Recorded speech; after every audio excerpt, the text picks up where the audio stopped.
I'm Joe Catalano with an AM Quincy news update for Thursday, March 6th. A Quincy woman is accused of ramming a state police cruiser with a stolen vehicle before leading troopers on a highway chase on Tuesday night about 11 p.m. A white van driving next to a state trooper on 93 South at the Braintree Split hit the cruiser. The trooper behind the wheel slowed down to activate his emergency lights, but the van allegedly struck the cruiser again. The trooper began to pursue the van, reporting that the large white vehicle was driving erratically at about 90 miles per hour. As the trooper followed the van, they were notified by Boston police to be on the lookout for a vehicle matching the description of the one that left the scene of the cruiser crash. Boston police said the van was wanted for several offenses, including dangerous operation, driving the wrong way, and striking a light pole. When the van continued speeding along 95 North, state police deployed stop sticks twice, popping its tires on the second attempt. The van finally came to a stop near exit 41 in Waltham. The police arrested 24-year-old Alina Dunham of Quincy. After Dunham was arrested, Boston police also told state troopers the van was reported as stolen. Dunham was arraigned in Quincy District Court yesterday on multiple assault and motor vehicle charges. A 32-year-old Quincy woman is facing several charges in connection with a three-car rollover crash in Quincy yesterday morning. Police say that woman ran a red light at the intersection of Adams and Beale Streets just after 7 a.m., causing the crash. A white SUV rolled over and two other vehicles were damaged. Two people were taken to the hospital with minor injuries. The woman has been charged with negligent operation, failing to stop, a marked lanes violation, and speeding. A Boston man facing gun and drug charges after fleeing from Quincy police and crashing into 5 cars last month. 27-year-old Emmanuel Andrade faces charges in connection with that incident at the CVS on Southern Artery, where police tried to stop him for questioning. Andrade struck a parked car, a Brinks truck, and then fled down Southern Artery, hitting 3 more vehicles before fleeing on foot on Main Street in Quincy Point. Detectives apprehended Andrade this past Tuesday morning on Pond Street. He was arrested without incident and arraigned in Quincy District Court. Police say Andrade tossed a loaded gun from the vehicle during that chase and that officers found crack cocaine in his vehicle. Now, some 200 people braved the icy waters of Boston Harbor on one of the coldest days of the year last Sunday to raise money for Save the Harbor, Save the Bay's 15th annual Shamrock Splash. Participants at Constitution Beach in East Boston competed for prizes in the Best Costumed Character category, or simply to raise money for summer events on state-run beaches from Nahant to Nantasket, including Wollaston Beach in Quincy. The fundraiser took in $56,000. That'll be put toward the total of over $300,000 for the Better Beaches program. The Friends of Wollaston Beach raised almost $6,600 during the splash. The Friends sponsor programs on Wollaston Beach that include a popular kids' fest, a kite festival, beach volleyball, and a children's reading program, among others. A 22-year-old man has been charged with murdering his mother in their home in Avon on Tuesday.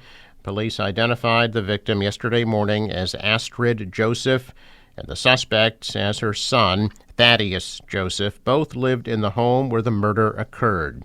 Thaddeus Joseph was arrested with the help of Braintree police at the South Shore Plaza about 8 o'clock Tuesday night. Investigators say that about 4 p.m. Tuesday, a family member called 911 after returning home and finding Astrid Joseph unresponsive. She was lying on the floor of the home on Nichols Avenue with visible injuries and what appeared to be signs of a struggle. She was pronounced dead at the scene. Thaddeus was arraigned on a murder charge yesterday in Stoughton District Court. Prosecutors said he'd been struggling with anxiety, mental health issues, and concerns of harming himself. Braintree police later located the SUV at the South Shore Plaza parking lot with red-brown stains on the driver's side, took Thaddeus Joseph into custody. Prosecutors say he essentially admitted to the murder when he was being booked at the Avon Police Department. was ordered held without bail and is due back in court on April 10th. The Quincy Lions Club will be honoring retired General Joseph Dunford of Quincy during their annual Evening for Sight Gala next month. The club will present the Quincy native with their Francis X. McCauley Community Service Award, named in honor of the late four-term mayor and longtime Quincy Lion. The award is given to an individual who demonstrates a commitment to public service to the community, consistent with the Lions' motto, "We Serve." Dunford served as the 36th Commandant of the U.S. Marine Corps and 19th Chairman of the Joint Chiefs of Staff. Dunford's also Chairman of the Semper Fi and Americas Fund and the Adams Presidential Center. The gala will also feature live music, games, raffles, and a silent auction. The club hopes to raise $50,000 to support local charities and nonprofits. The gala will be held April 8th from 6 to 9 at the Terrell Room in Quincy. Carol Rabb Goldberg, the mother of State Treasurer Deb Goldberg and former president of the Stop and Shop supermarket chain, died on Monday night, according to the Treasurer's office. She was 93 years old. The Treasurer's mother belonged to the Rabb family, which in the late 1800s had started a grocery store in Boston's North End. That store eventually grew into the Stop and Shop chain, which the family controlled until the late 1980s. The Quincy Historical Society will kick off their Quincy 400 events tonight with the launch of a new book about the 1910 Harvard-Boston Aero Meet. Local author and historian Wayne Miller has written the new book about the history of that two-week event that featured pilots from all over the region competing for cash prizes. The meet drew tens of thousands of people to the new airstrip that was built in Squantum. The book is the first comprehensive history of that meet. It features over 80 photographs of the Aero Meet. Tonight's event takes place at 7 p.m. at the Adams Academy on Adams Street in Quincy Center. It is free, and a book signing will follow. Quincy High School girls basketball lost their playoff game to King Philip last night, 53-57. They wrap up their season with an 18-5 record, but North Quincy beat Archbishop Williams 57-44 in the Division II round of 16, so the fifth-seeded Raiders will now face Notre Dame Academy of Hingham in the quarterfinals.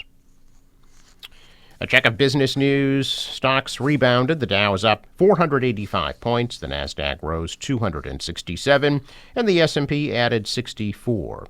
Asian shares higher, tracking a rebound on Wall Street after President Trump rolled back on some of his tariff hikes.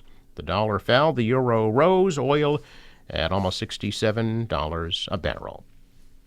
Elsewhere in sports, Celtics beat the Trailblazers 128-118. They'll be hosting the 76ers tonight at 7:30. The Bruins are in Carolina at 7.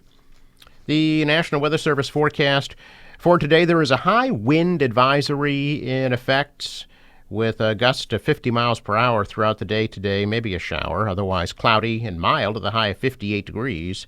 For tonight, partly cloudy and a low 49. Tomorrow, sun and clouds, breezy, high 45. Saturday, partly cloudy, a high of 40, and mostly sunny, high 42 on Sunday.